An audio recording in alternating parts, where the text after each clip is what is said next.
Thanks to all the data science has gathered over the years, we know that not getting enough sleep leads to a shorter life. Sleep depriving yourself is one of the worst things you could do, as it leads to many psychological and physiological problems. Depression, anxiety, memory problems, poor concentration, heart disease, weight gain. These are just some of the problems you could be facing, not even realizing they stem from lack of sleep. So if you want to avoid all these potential problems, you should be getting your 7 to 9 hours of rest every single day. That's the sweet spot. But there's one more thing that the data has also shown us, and that is the relationship between sleep and mortality risk is not linear. You see, the more and more sleep you get doesn't mean your risk is lower and lower. Otherwise, you could just sleep for 23 hours per day and be almost immortal.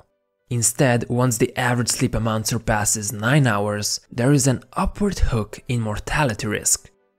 Just like with sleeping less than 6 hours every day, there is a higher chance of premature death if you sleep over 9 hours daily. So what's going on here? Are we supposed to be aiming for exactly 8 hours to live a long and healthy life? Not quite. Let's imagine a statue in the park. Every single day some kids come around and play with the statue. They climb on it, they throw balls at it, and at the end of the day there is some slight damage to it. Nothing drastic, just a few hits and scratches. But occasionally they play too hard and cause a crack. However, at the end of every single day when the kids are done playing, an adult comes around and tries to fix the statue. Sometimes this fixer has 8 hours to do his work in full. Other times he's interrupted by a siren that signals him to stop his work so he doesn't get to finish his job. Now to explain what this whole analogy means. You are the statue in the park. And those kids that come every day to play are actually physical and psychological stressors you face on a daily basis. The fixer that comes around to fix the statue, that's sleep. And the siren that interrupts the fixer from completing his job is an alarm clock. Sleep is actually the best regeneration tool you have for both your body and mind. But it has to be noted that the fixer doesn't do his job perfectly. You see, he leaves some scratches behind every day. That's aging for you. You'll die no matter what. However, if you let the fixer do his job to the best of his ability, that will happen at a later time. But if you don't let him fix the statue properly every day, more and more cracks will begin to pile up. This results in a higher chance of the statue collapsing sooner because the regeneration wasn't done optimally, aka earlier death. That's why I highly recommend you sleep without an alarm clock, so your body actually has the option to fully recover. You don't want the fixer to stop working because of the alarm. You want him to stop working when his job is done. Now you might be confused. If all this is true, then we should be getting as much sleep as possible, right? But then why do studies show us that sleeping longer than 9 hours is linked to an earlier death? The reason is simple. Illness. You see, while some statues get a small amount of hits and scratches, a select few statues get bashed with a hammer. Repeatedly. That's illness for you. That means that the fixer has a lot more work to do and he has to work longer as well. We know from evidence that sickness activates a powerful immune response, thus initiating more sleep.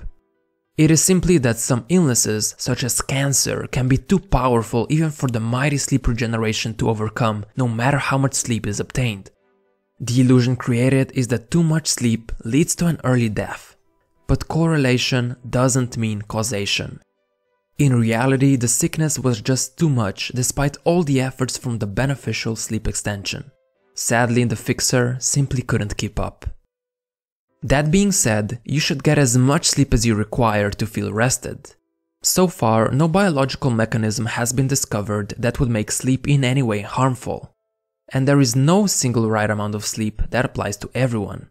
Sleep is highly individualistic, but 7 to 9 hours seems to be optimal for most people.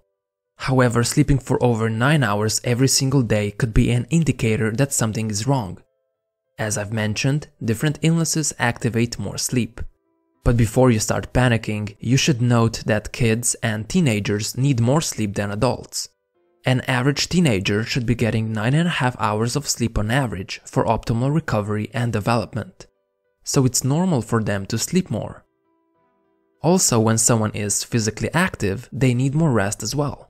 Elite athletes, for example, get 10 to 12 hours of sleep during their competitive season.